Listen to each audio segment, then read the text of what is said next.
يا أيها الذين آمنوا صلوا عليه وسلموا تسليما اللهم صل على محمد وعلى آل محمد كما صليت على إبراهيم وعلى آل إبراهيم إنك حميد مجيد اللهم بارك على محمد وعلى آل محمد كما باركت على إبراهيم وعلى آل إبراهيم إنك حميد مجيد সম্মানিত উপস্থিতি, সর্বপ্রথম সে মহান রব্বুল আলামিনের দরবারে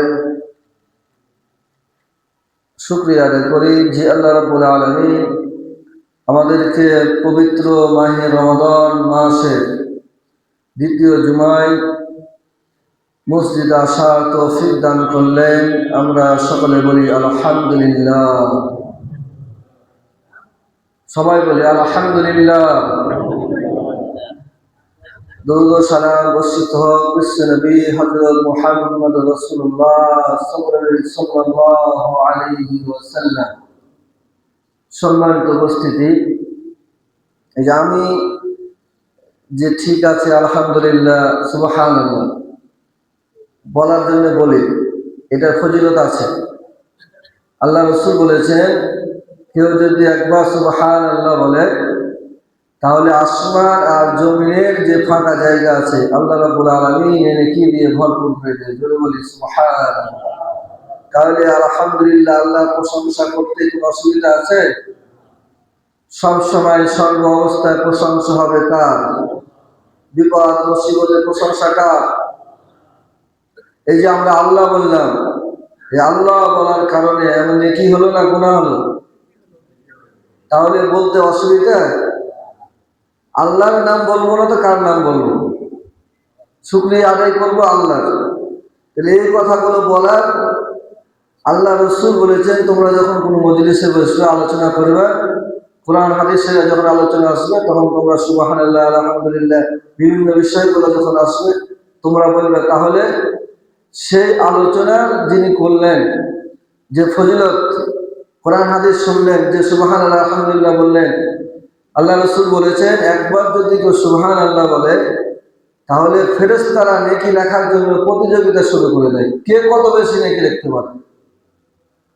তাহলে আমরা কোরআনের আলোচনা শোনার সময় আমরা যে কোনো জিনিস, খুশির সংবাদ আসলে কি বলবো? আলহামদুলিল্লাহ। আশ্চর্যজনক জিনিস যখন আসবে তখন বলবো কি? সুবহানাল্লাহ। বলতে পারবো না? সম্মানিত উপস্থিতি, আমি কোরআনুল কারিমে সূরা বাকারা 261 এবং 62 নম্বর আয়াত তেলাওয়াত করেছি। আল্লাহ রাব্বুল আলামিন মানব জাতিকে আল্লাহর দ্বীনের জন্য, আল্লাহর রাহে সম্পদ খরচের জন্য এই রুকুটা 36তম রুকু সূরা বাকারায়, গোটা রুকুতে আল্লাহ রাব্বুল আলামিন এই বিষয়টা আলোচনা করেছেন। দান করলে কি হবে, কোন দানে কি হবে, দান না করলে কি হবে, সব বিষয় আল্লাহ রাব্বুল আলামিন এখানে বিস্তারিত বর্ণনা করেছেন। আল্লাহ রাব্বুল আলামিন বলেছেন, মাসালুল লাযীনা ইউনফিকুনা আমওয়ালাহুম ফি সাবিলিল্লাহ, যাহারা নিজেদের ধন সম্পদ আল্লাহর পথে ব্যয় করে, কামাসালি হাব্বাতিন আম্বাতাত সাবআ ফি কুল্লি সুম্বুলাতিন মিয়াতু হাব্বা, তাহার উদাহরণ হচ্ছে যে 7টি শীষ উৎপাদন করে। যে একটি শস্য বীজ রোপণ করার পর সেই শস্য বীজ থেকে 7টি শীষ উৎপাদন করে, আর প্রত্যেক শীষে 100টা করে শস্য দানা থাকে। আল্লাহু ইউদাইফু লিমান ইয়াশা, আল্লাহ রাব্বুল আলামিন যাহাকে ইচ্ছা বহু গুণে বৃদ্ধি করে দেন। ওয়াসিউন আলিম, আর আল্লাহ হচ্ছে প্রাচুর্যময় সর্বজ্ঞ। আল্লাযীনা ইউনফিকুনা আমওয়ালাহুম ফি সাবিলিল্লাহ, যাহারা আল্লাহর পথে ধন সম্পদ ব্যয় করে, সুম্মা লা ইউতবিউনা মা আনফাকু, অতঃপর যাহা ব্যয় করে তাহার কথা বলিয়া বেড়ায় না এবং কাউকে ঠোকাও দেয় না। মা আনফাকু মান্নাও ওয়ালা আযা লাহুম আজরুহুম ইনদা রাব্বিহিম, তাহাদের পুরস্কার তাহাদের প্রতিপালকের নিকট আছে। ওয়ালা খাউফুন আলাইহিম ওয়ালা হুম ইয়াহজানুন, তাহাদের কোনো ভয় নাই এবং তাহারা কোনো দুঃখিত এবং কষ্ট অনুভব করে না। আমি এই রুকুটার আলোচনা যেহেতু অনেক বড়, তো আজকে দুইটা আয়াতের উপর আলোচনা করার চেষ্টা করব, পরবর্তী জুম্মায় তারপরে থেকে আলোচনা করব। আল্লাহ রাব্বুল আলামিন বলছেন যে মাসালুল্লাযীনা ইউনফিকুনা আমওয়ালাহুম ফি সাবিলিল্লাহ, যাহারা নিজেদের সম্পদ থেকে ব্যয় করে কার পথে? আল্লাহর পথে। তাহলে আপনার আমার সম্পদের মালিক কে? আল্লাহ। জীবনের মালিক কে? হায়াতের মালিক কে? বেঁচে থাকার মালিক কে? মরে যাওয়ার মালিক কে? সব কিছুর মালিক হচ্ছেন আল্লাহ রাব্বুল আলামিন। আল্লাহ রাব্বুল আলামিন আপনাকে আমাকে যে সম্পদ দিয়েছেন, এই সম্পদটা দিয়েছেন কে? আল্লাহ দিয়েছেন না? গত জুমায় আমি আলোচনা করছিলাম যে এই যে কারুনের ধন সম্পর্কে। এই কারুনের ধন দিয়েছিল কে? আল্লাহ দিয়েছিল না? কারুনকে তার সম্প্রদায়, ওই আলোচনা করলে অনেক লম্বা হবে, অনেক আয়াত হবে। সূরা কাসাসে তার এই বিষয়ে বিস্তারিত আলোচনা আছে যে কারুনকে আল্লাহ রাব্বুল আলামিন তার ইমানদার বান্দাদেরকে দিয়ে তাকে বোঝানোর জন্য একটা ব্যবস্থা করলেন। সহজ অনুবাদগুলো আমি শুধু বাংলাটা বলি, যে তাকে যে বলা হলো যে আল্লাহর বান্দা, তোমাকে আল্লাহ রাব্বুল আলামিন যে সম্পদ দিয়েছেন, তার যে সম্পদ ছিল তার চাবি ধুয়ে দেওয়ার জন্যে, বুঝতে পেরেছে? চাবি ধোয়ার জন্যে অনেক লোক লাগতো, শক্তিশালী লোক, মানে আমাদের মতো দুর্বল দুর্বল লোক না। তাফসীরে আছে যে অনেকগুলো লোক লাগতো তার চাবি ধুয়ে বেড়ার জন্য। তাহলে তার চাবির ওজন যদি এত হয়, তাহলে সম্পত্তির ওজন কত? কি কথা ঠিক না? তো এই কারণকে বলা হলো যে তোমার যে এত সয় সম্পত্তি আল্লাহ রাব্বুল আলামিন দিয়েছেন, এই সম্পত্তি থেকে তুমি আল্লাহ রাস্তায় ব্যয় করো, আল্লাহ দ্বীনের জন্য ব্যয় করো। সে রাজি হয় না। এরপর আবার তার কাছে আল্লাহ রাব্বুল আলামিন পাঠালেন, তাও রাজি হয় না।